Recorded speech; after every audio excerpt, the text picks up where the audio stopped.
Tá casado, tá casada, tá querendo casar, tá numa união estável, registrada em cartório, ou tá morando junto e nem sabe se tá numa união estável? Você precisa saber como funciona o regime de bens.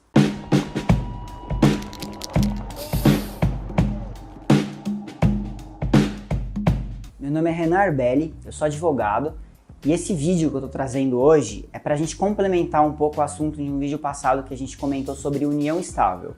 Quando você casa, quando você celebra uma união estável em cartório, você precisa escolher o tipo de regime de bens que vai ser utilizado, que vai gerir esse casamento ou essa união estável.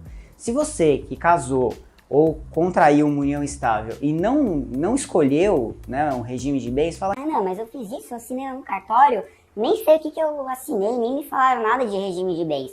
Provavelmente, porque quando as partes não escolhem, muito provavelmente vocês foram enquadrados no regime de comunhão parcial de bens. Então, como ele é o mais comum, porque geralmente ele é o que, se as partes não escolhem outro, é o que vai ser escolhido automaticamente para elas, porque é o que está previsto na lei, vamos começar por ele. O regime de comunhão parcial de bens funciona da seguinte forma: o casal já tem alguns bens próprios antes de casar, de constituir a união estável.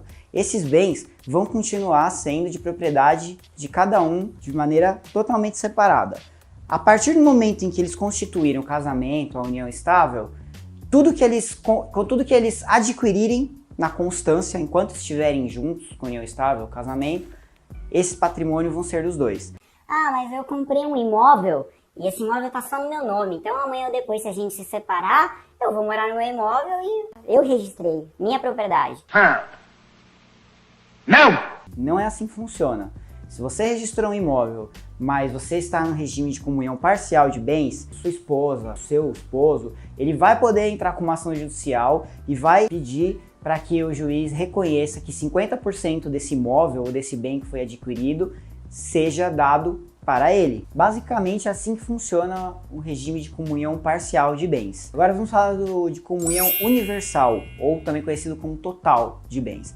Nesse, tudo que o casal tinha e tudo que o casal vai ter após a constituição do casamento da união estável é dos dois. Então, se existe, sei lá, a mulher era milionária e o rapaz tinha um patrimônio, mas não era tão grande como o da mulher quando eles casaram, quando eles tiveram a união estável. Ele, após o casamento, vai passar a ser milionário, porque tudo que era dela também é dele.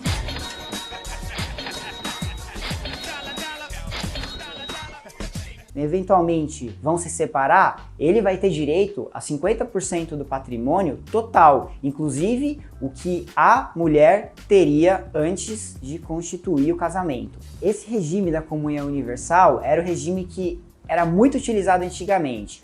Hoje em dia existem pessoas que ainda decidem casar por ele, optam por ele, mas antigamente ele era realmente assim, 90% das pessoas casavam por esse regime. Hoje em dia a gente utiliza, o pessoal acaba escolhendo mais o de comunhão parcial de bens ou o que eu vou falar agora, que é o de separação total de bens.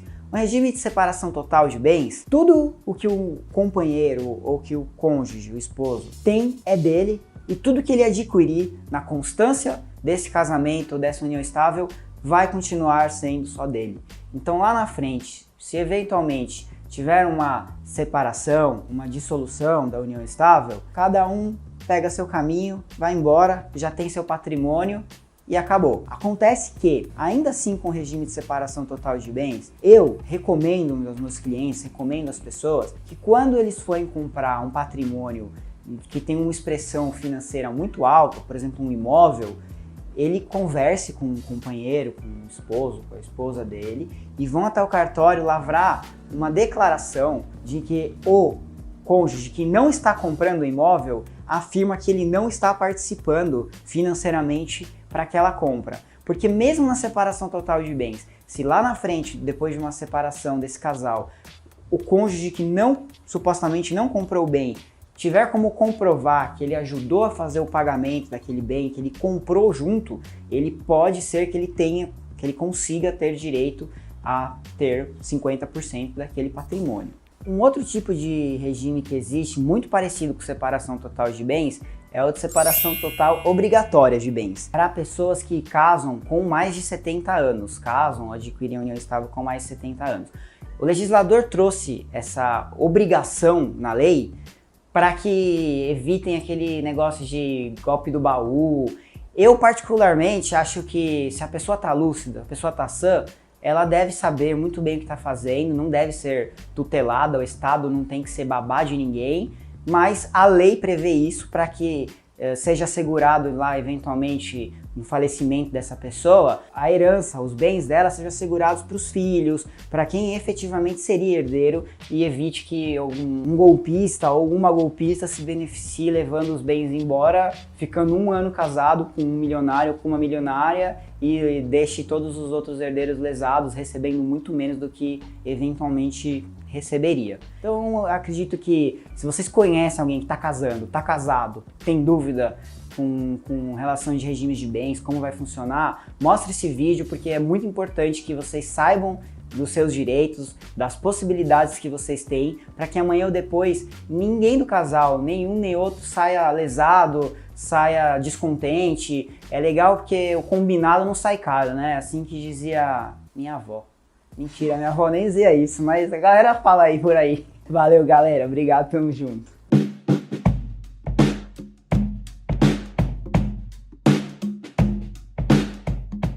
Tá casado? Quer casar? É que essa parte. Tá parecendo assim, ó. Bebeu água? Tá com sede?